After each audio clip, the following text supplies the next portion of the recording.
The following opinions are solely those of BoatTEST.com and its test captain. Hi, Captain Steve for BoatTEST.com, and today we're conducting a features inspection and performance evaluation of a cruising catamaran with space, storage, comfort, and accommodations for an extended voyage along with the range to make it happen. It's the Leopard 43 Power Cat.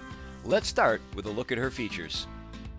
To the stern of both hulls are swim platforms coming out 5 feet 2 inches from the transom. There's plenty of room to transition between the two just ahead. To port is a 3-step reboarding ladder with wide wood treads that are easy on bare feet. The top of the ladder forms an integrated grab handle, and because we're getting out of the water here, this side also includes a freshwater shower. Just ahead is a large compartment that houses the 9-kilowatt Northern Lights generator. To the opposite side is open storage, and notice the support struts lifting and holding the hatches open. Between the platforms is a dinghy davit operated from a winch tucked into the overhead. The cockpit includes U-shaped seating wrapping around a poly table with raised edges, and it's supported on a pair of stainless pedestals. The aft seat back flips forward to allow for aft-facing seating. Storage is under all the seats. To starboard is a bench seat adding to the gathering atmosphere, and propane tanks feeding the galley stove and oven are stored underneath. The extended overhead, 6 feet 7 inches off the deck, is populated with dimmable LED lighting, and the entire area can be enclosed with roll-up curtains. Drop-down shades are at the trailing edge. As we move to the side decks, there's a grab handle above the overhead. The 43 Power Cat has a symmetrical layout, with side decks being a full 29 inches wide. That's more than we've seen on 100-plus foot yachts. All rails are 1.5 inches thick. The flying bridge is accessed from a set of stairs to the starboard side. Stainless rails support the non-skid molded steps. Storage is beneath, and a grab handle adds support. Up top, there's the advantage of space that only a cat can present, and it's self-evident as there's more gathering area here than on much larger yachts. Starting aft, there's plenty of open real estate for gathering or populating with deck or lounge chairs. High rails add safety complemented with the high combing. Ahead into port is a refreshment center with a rail surrounding an open counter that can accommodate a grill option, and a single basin sink is alongside. Below are a trash receptacle, ice maker, and refrigerator. Ahead is a U-shaped settee wrapping around a pedestal table that includes compartmentalized storage in the middle. Storage is also under each of the seats. The helm station is to starboard. The compass is mounted atop the console and right in line with the steering wheel, which in turn is mounted to a tilt base. The autopilot is just in front. To the left is a 12-inch display. A 7-inch display is ahead of the observer with USB connectivity for the Fusion stereo just above. And rocker switches are to the far left, one of them being the horn that I'd like to see closer and perhaps even with a red switch. To the right side of the panel is the Yanmar display, the engine controls, engine start-stops, beverage holders. Shelves to both sides have convenient rails to prevent items from falling off, making great use of this available space. Way around to the side of the console is the VHF. The helm seat is double wide, allowing for some company and additional eyes looking forward. It's a bench style in a fixed position with L-shaped seatback. Overhead is a huge hardtop, 6 feet 9 inches off the deck, with stainless supports forward and carbon fiber aft, none of which have any adverse effects on visibility. Fully forward is a gate leading out to the sun pad. Now, this is an interesting solution, but I feel it needs a little bit of work. On the plus side, it allows a massive sun pad that doesn't interfere with either the foredeck space below, nor does it obstruct view from the helm or forward windows below. Getting out to it, however, does seem a little disconcerting with no rails. Younger guests will not care, but put on some years and maybe some waves, and a rail would be appreciated, at least for use when underway. Once on the sun pad, the 2.5-inch stainless rail provides all the necessary comfort and safety needed. We'd also integrate a couple of beverage holders, but there are plenty of aftermarket rail-mounted solutions readily available. We access the salon from the glass door at the cockpit. Between the opening aft windows, 2 forward port lights, and the watertight door, we can vent tons of fresh air through the deck. As for gatherings, there's an L-shaped settee with storage above. An expandable table includes raised edges. It's on a high-low pedestal, allowing this area to convert to a berth. And since there's storage everywhere else on this yacht, it's no surprise that there's more in the deck.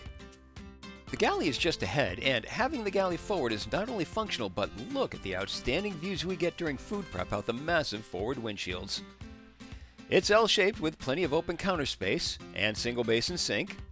There's a dish drying basin alongside. Ample storage and a trash receptacle are beneath. The propane oven, additional storage, and stove with movable fiddles are to starboard, and we already discussed the tank storage out on deck.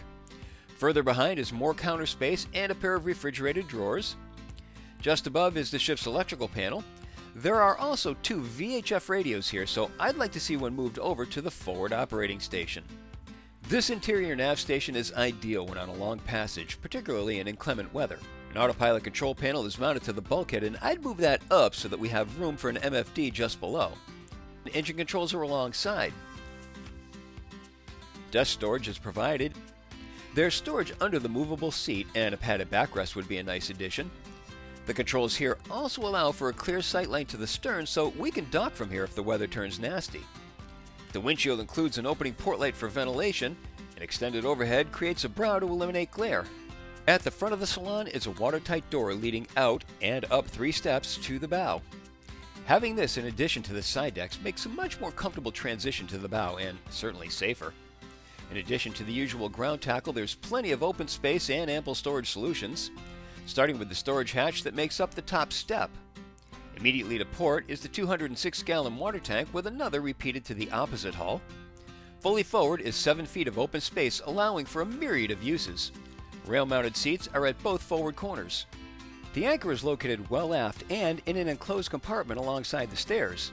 It includes a Lumar windlass with a chain rode operated by either a remote on a coiled wire or a foot control at the steps. A chain stopper is just ahead, and the anchor is connected to a heavy-duty swivel. A cleat is alongside the rode just before the roller.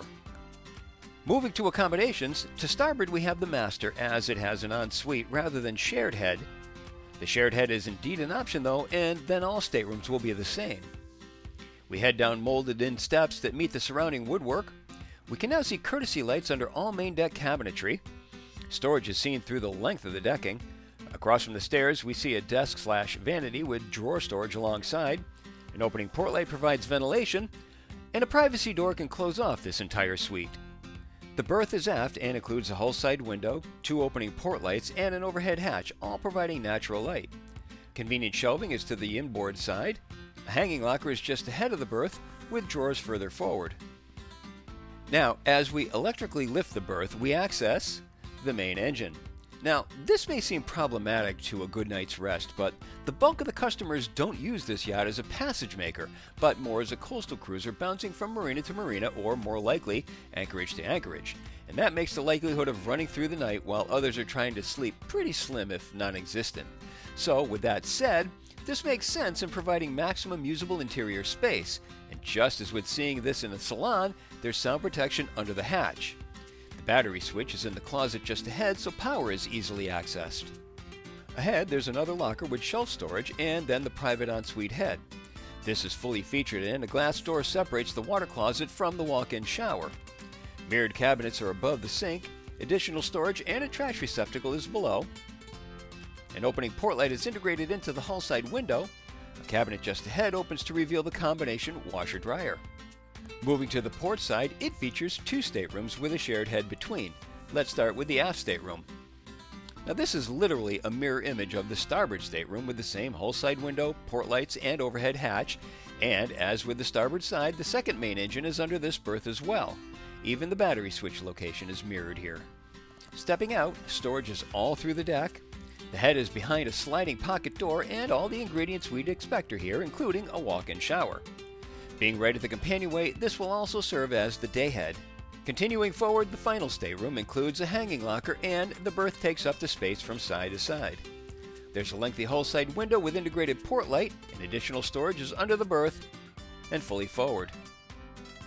Getting underway shows how easy the 43 PC is to control. Use the steering indicator to center the rudders. The props are so far from each other that there's outstanding differential control for rotating. Nudging one engine into gear has the added effect of pushing just that side so the bow starts to come around slowly. Move the opposite engine into gear and now the stern comes away as the bow comes back. Done correctly, which does not take much, you can get this boat to do whatever you want. As for the numbers, we took the 43 Power Cat out of Fort Lauderdale in fairly calm seas and recorded a top speed of 24 knots. There really is no best cruise, as the performance is rather linear, meaning the more you back off the throttle, the further she'll cruise. I found my hand naturally gravitating to 2800 RPM though, and it was at that speed that the 15.6 gallon per hour fuel burn translated into 1.1 nautical miles per gallon and a range of just over 254 nautical miles. Drop down to a trawler speed of 7 knots and she'll churn away for nearly 930 nautical miles. It's this sort of economy that allowed this model to be delivered from Cape Town, South Africa to Brazil on her own bottom. I found her to be sporty in her acceleration and response to the throttles.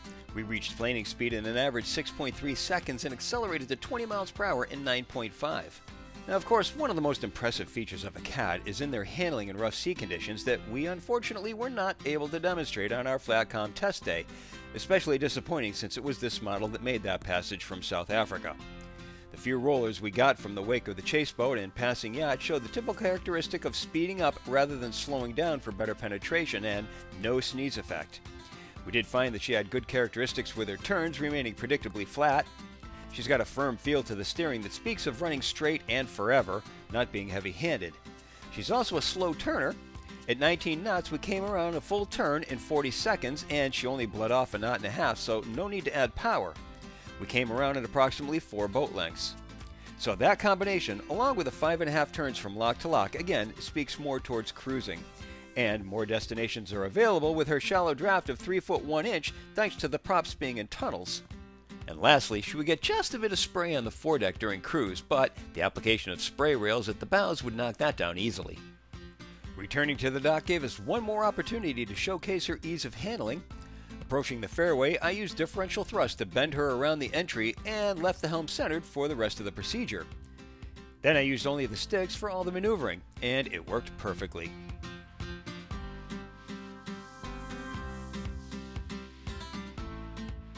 So overall, it's easy to see that not only is this yacht well suited for extended cruises, she's also easily handled, and that makes for an exciting combination when the possibilities are considered. And personally, it only solidifies my long-standing love affair with catamarans as a whole. And that's our look at the Leopard 43 Power Cat. For BoatTEST.com, I'm Captain Steve. We'll see you on the water.